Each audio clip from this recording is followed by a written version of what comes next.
I grew up in Rogers Park. I went to St. Jerome's Grammar School. One of my favorite people was actually my third grade teacher. Kind of formed me in a lot of respects. First day of class in third grade, she gave me a chore in cleaning the blackboards.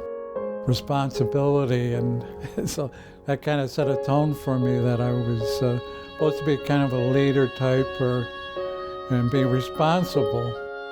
Cleaning blackboards. Sometimes you never know what small act will instill leadership in a young person. And Joe Scanlon is a leader. And it's those early lessons of responsibility that led Joe to enlist in the Marines in 1965. In the Marine Corps, you went to either Japan or Okinawa. So we did get a day outside of Okinawa, and they told us, well, guess what? Nobody's getting off here. You're going to this new place called Vietnam.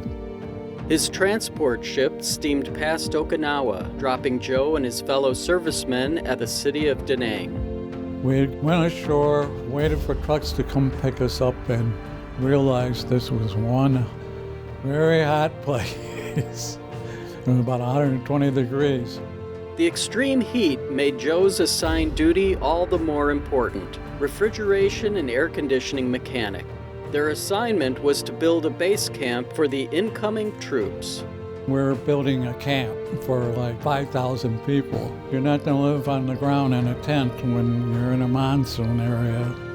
So everything was cutting up wood and putting wooden structures to get you up off the ground. Joe finished his tour in Vietnam, returning stateside, began attending night classes at Loyola University. It was there that another student caught his eye. I met Mary in January of '68, and we got married in August. I graduated and doing good. Money was more money than we could spend for a couple of years, and lo and behold, then came the kids. Joe and Mary moved to Mount Prospect in 1985, raising two children, Matthew and Cece. It was while watching a 4th of July parade that a member of the VFW marched past Joe. It was Mount Prospect resident Colonel Bob McKillop, and he wanted to talk about joining the VFW.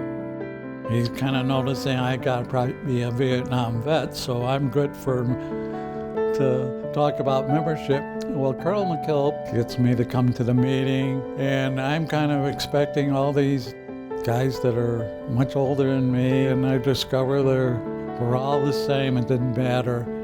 You know, there was an age difference, but the stories were all the same. Joe joined both the VFW and the American Legion in 1992. Was elected VFW Post 1337 Commander in 1995. In 2014, as an all-state commander, he led his post to all-state status for the first time in decades.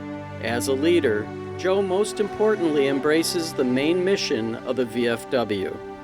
I've learned a lot, learned how a lot of people really give of their time and life for the veterans. It's like the most true, generous outfit that there is. I guess for most of us, the service kind of had a good experience in us as far as having duties. Duty. Sometimes it's the simple things that instill a sense of duty. Giving your time to help those in your community, or cleaning blackboards. Joe Scanlon answered the call, and for that, Mount Prospect is grateful.